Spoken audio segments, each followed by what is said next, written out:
Hello folks, exeter-rider here. Thanks for coming along to watch this video. This one's going to be about the Honda NC750X and the way that the DCT gearbox works on my bike. When I first bought this bike, although I tested it first, I was still a little unsure on how the DCT gearbox worked. Also, I've had a lot of comments over the last couple of months of people asking me about Sport 1, Sport 2, Sport 3 and what it actually does. So what I've done in part 1 is I've done a 0 to 60 video in each mode. So that's Drive, Sport 1, Sport 2 and Sport 3.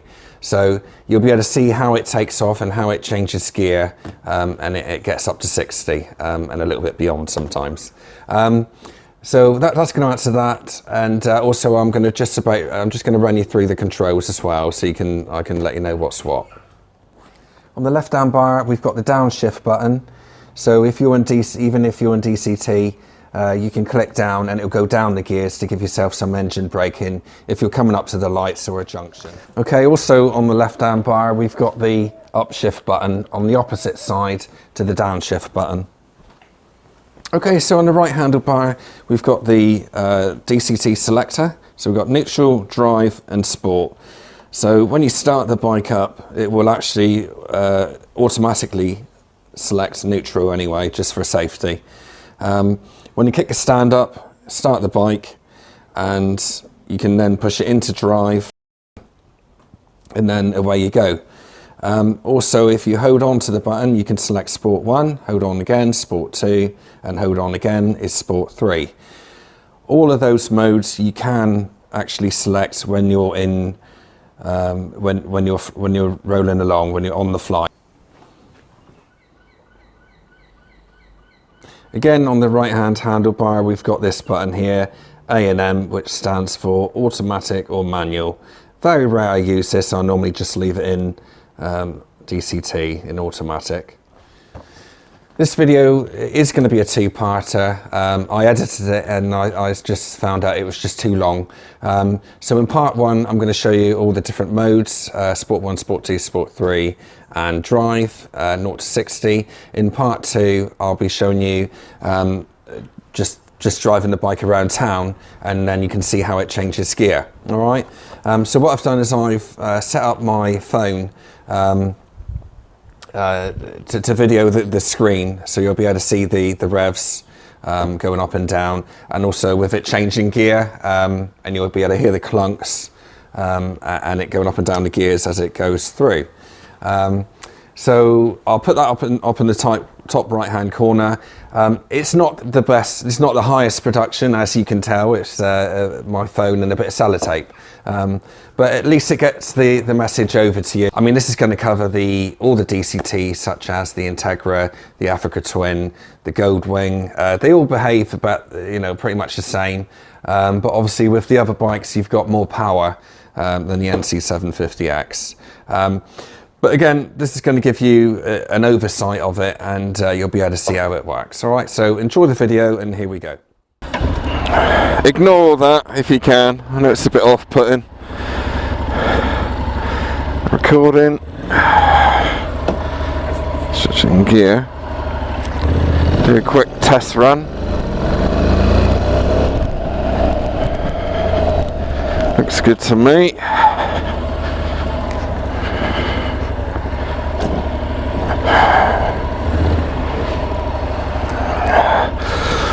Hopefully everything is happening right.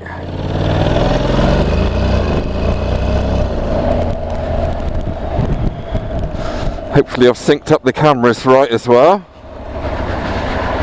So on this road I've got a 60 limit here and a little lay-by, so I'm going to do a run in drive, a run in Sport 1, Sport 2, Sport 3 and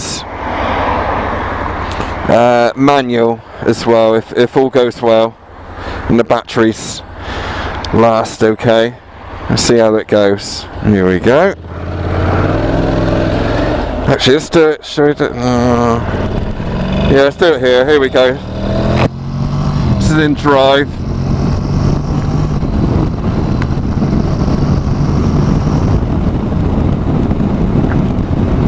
problem is I can't actually see how fast I'm going, so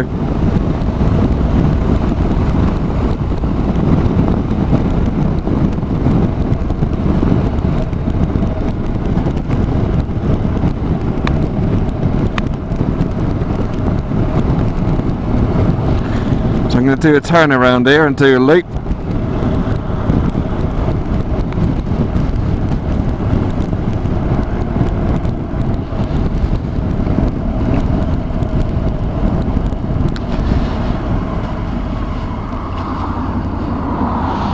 So count this as a 0 to 60, alright, because here we go. This is in drive.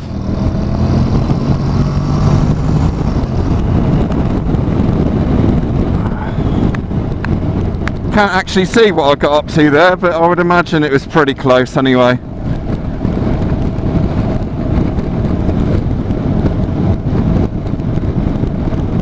You can see how it goes up and down the gears, and it selects the highest gear as quick as it can, just to keep the economy right, and it's good for the engine as well, of course. Although it's working hard in low revs rather than high revs, and using all the torque curve that the bike's got.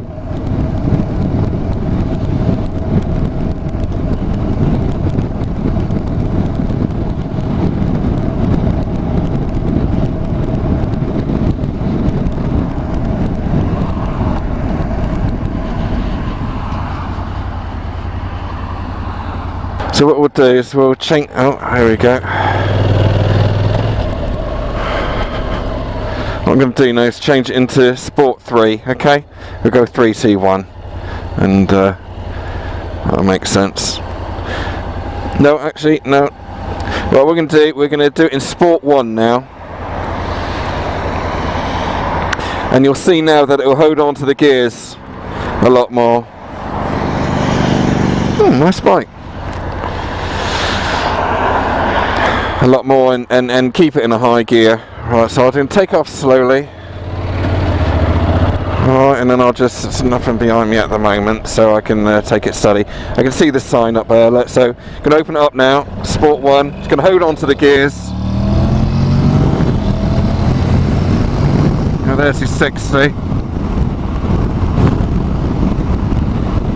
So as you can see, it changes gear at a much higher rev range. And when we go into Sport 2 and 3, it will change gear even higher. With Sport 1, I find that really handy actually when you're going through traffic, because if you're in drive, it tends to go up and down, and it doesn't really know what it wants to do with changing gear. And it tends to go up into first gear, second gear. You know, if you're between 10 and 15 miles an hour, then again,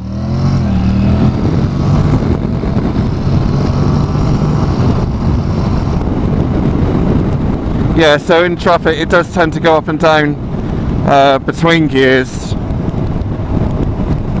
just a bit too quickly really, and it doesn't know where it is, as you would do in a manual. If you're going between 10 and 15 miles an hour, you would tend to float between all gears.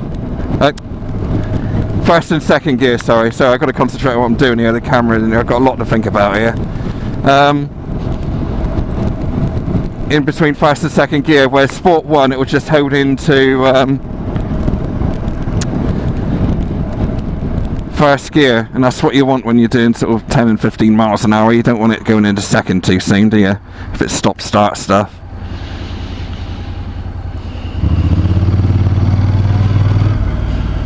Good little test track, this.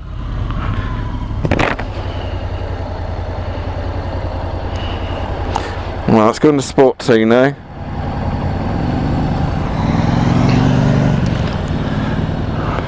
Nice bike, all the Triumphs are out today. Let's check we're doing alright.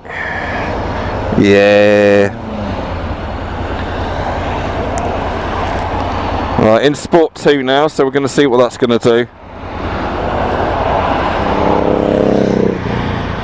Definitely a Triumph day today, isn't it?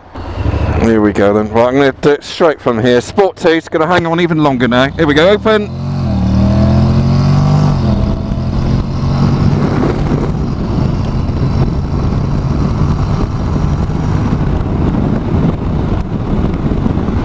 Where am I now? Oops, slow down, slow down.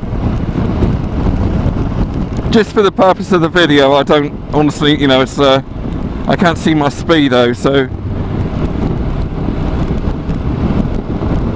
yeah.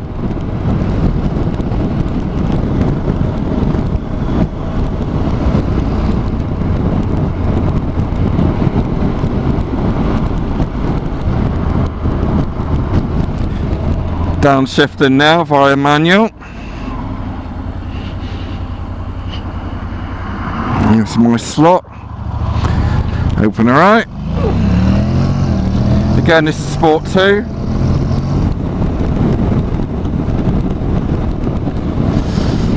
So although the NC750X isn't built for speed, it's still quick enough, plenty quick enough. I shouldn't worry about too much about it being a dull or boring bike, because it isn't. It will still go very well, very quickly, and it will teach you how to deal with a bike that's going quickly as well. You know, whether it's cornering, getting a lean on or whatever. Plenty fast enough for that. Glad my phone's still there anyway. It's always a bit of a concern. Again, downshifting here, look. So you can actually downshift into first gear from about 50 miles an hour, which sounds nuts. I'm not sure how that works, but you can downshift it. It won't it won't lock up the back wheel.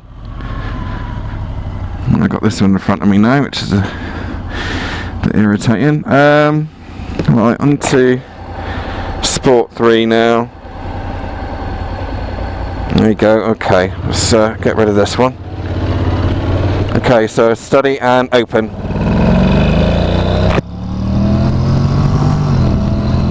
See, it's changed it up even higher now.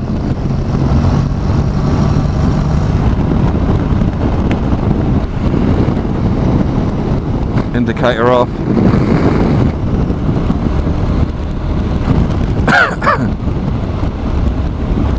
Sorry about the cough. That time of year.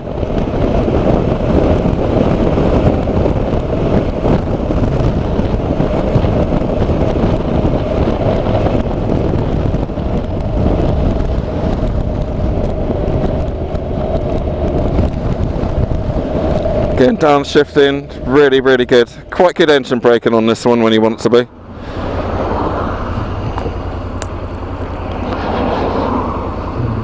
Looks like the traffic's building up.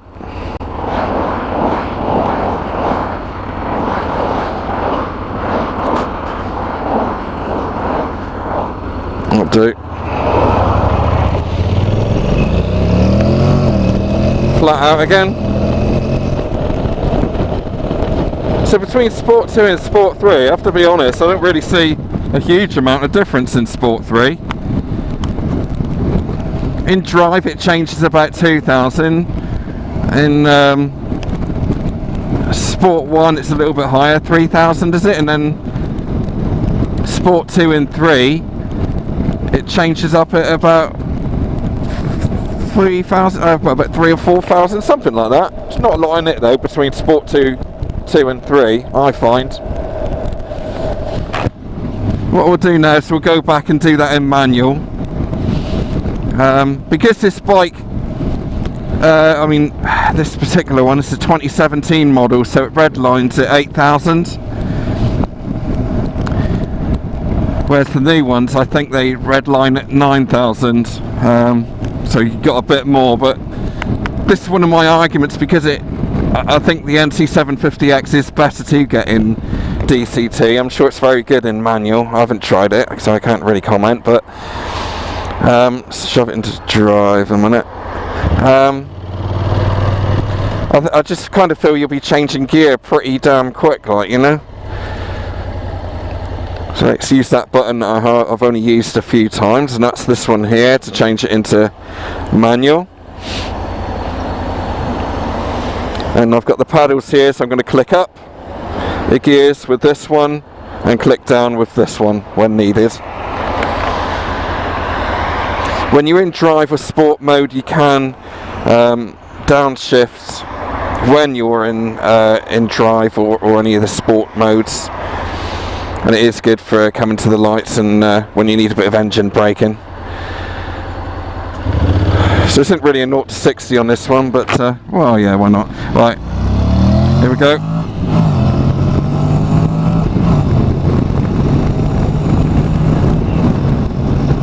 You don't have to throttle off to change gear. You can just do it.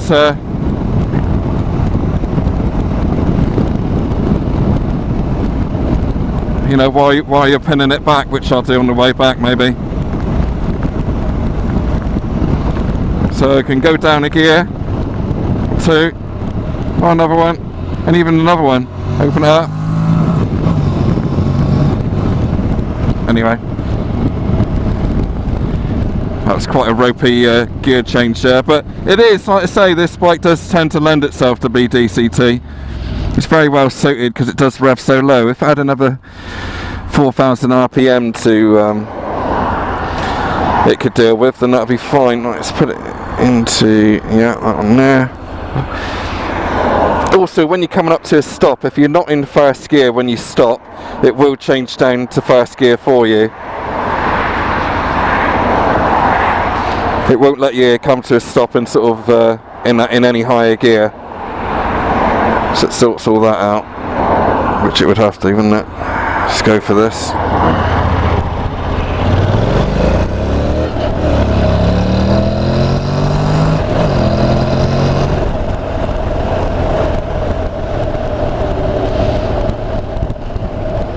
So, as I say, manual, I can hold on to the gear there and upshift.